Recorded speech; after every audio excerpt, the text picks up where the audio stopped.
Welcome to Mixtape Videos. Today we're continuing our rankings of the top 10 players at each position, and this week we're ranking the top 10 power forwards.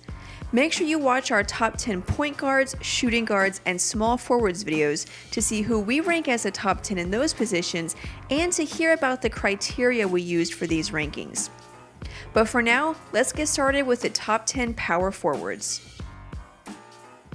Number 10, Kevin McHale. There's some talk that McHale owes his fame to playing on some legendary Celtic teams alongside Larry Bird and Robert Parrish. But did you know that McHale was often the team's second leading scorer despite being mostly a bench player? He won 6th Man of the Year twice and, of course, 3 championships with the Celtics. And he did his fair share of the work in earning those titles. He's 8th all-time in total blocks for the playoffs, 3rd in offensive rating for the playoffs, and 17th in win shares for the playoffs. Despite not being the most athletic guy on the court, McHale used his incredibly long arms and deadly post moves to score over defenders. When McHale entered his so-called torture chamber, there was pretty much nothing defenders could do to stop him. Number 9, Jerry Lucas. At 6'8" and 230 pounds, you wouldn't think Jerry Lucas would be able to compete in the NBA.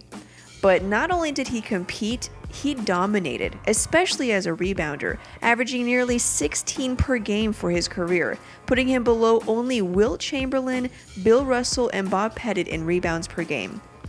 In fact, he's one of only 3 players, alongside Chamberlain and Pettit, to average more than 20 points and 20 rebounds in a season. He's 16th all-time in total rebounds and averaged over 18 rebounds a game 5 times in his career. When people think of dominant inside men from the 60s, they often think of guys like Wilt Chamberlain and Bill Russell. But Jerry Lucas was always right up there with those guys when it came to rebounding, even beating Bill Russell in total rebounds in the 67-68 season. He won Rookie of the Year after averaging 18 points and 18 rebounds in that season, and won a ring in 1973 with the New York Knicks. Number 8, Dolph Schayes. If you had to think of the very first so-called stretch 4, the one who brought outside shooting to the power forward position, you might think of Dirk Nowitzki, Kevin Garnett, or maybe even Larry Bird. But Dolph Schayes could easily be credited as the first power forward who could shoot from pretty much anywhere. In addition to his 18.5 points a game, he also averaged 12.1 rebounds, putting him at 16th in rebounds per game. His shooting touch revolutionized the post position. He even led the league in free throw percentage for several years.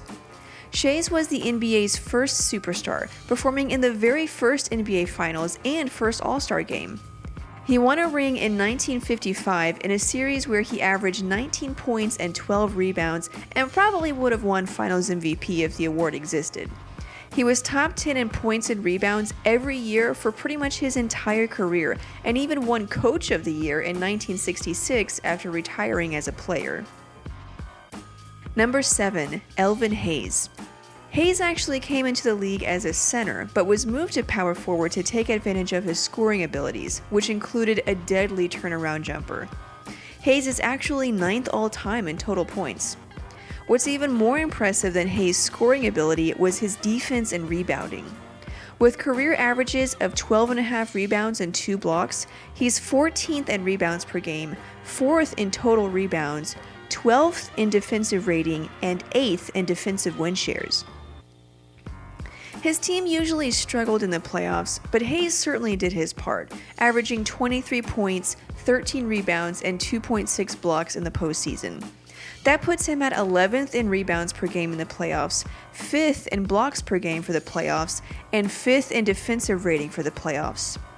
He won a championship in 1978, won the scoring title once, led the league in rebounding twice, beating out Kareem Abdul-Jabbar both times, and was top 10 in just about every major statistic each season during his career. Number 6, Bob Pettit. Bob Pettit had a relatively short career, but he certainly made the most of his 11 seasons in the league, averaging over 26 points and 16 rebounds in that span. That puts him at 8th all-time in points per game and 3rd all-time in rebounds per game, behind only Wilt Chamberlain and Bill Russell. Despite only playing 11 seasons, Pettit is 17th in total rebounds.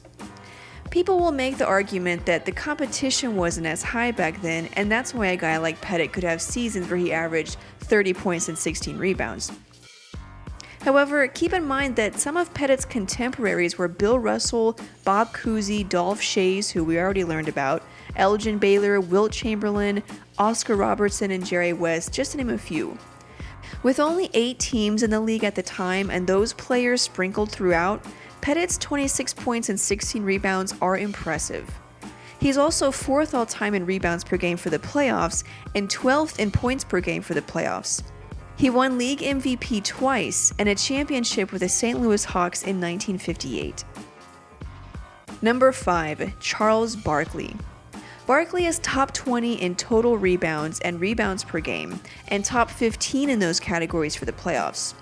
He's 13th in total rebounds, 15th in offensive rating for the playoffs, and cracks the top 30 in total points and points per game for the regular season.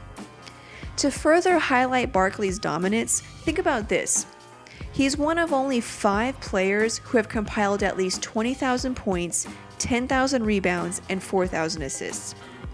All of this is even more impressive when you consider the fact that Barkley was only 6 feet 6 inches tall.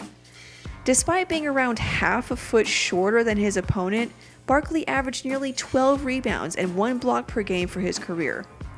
Charles Barkley earned the League MVP award in 1993 when he averaged 25 points, 12 rebounds, 5 assists, and about a steal and a block per game. Number 4. Kevin Garnett. Now, there may be some of you who put KG much higher than 4, and that's fine. Honestly, he's had a great career. He's top 20 in total points, blocks, and defensive rating, 9th in total rebounds, and 8th in total win shares. Garnett pretty much did it all in Minnesota, becoming one of only 3 players to lead his team in all major statistics for a season.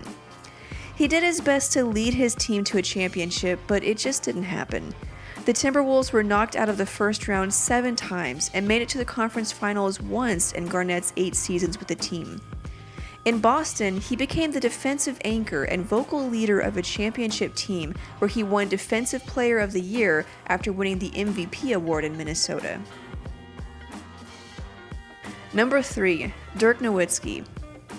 Many people would put Garnett or even Barkley over Dirk. If you've been a long-time subscriber to the channel, then you already know how we feel about Dirk. After all, the very first video we posted was a Dirk montage.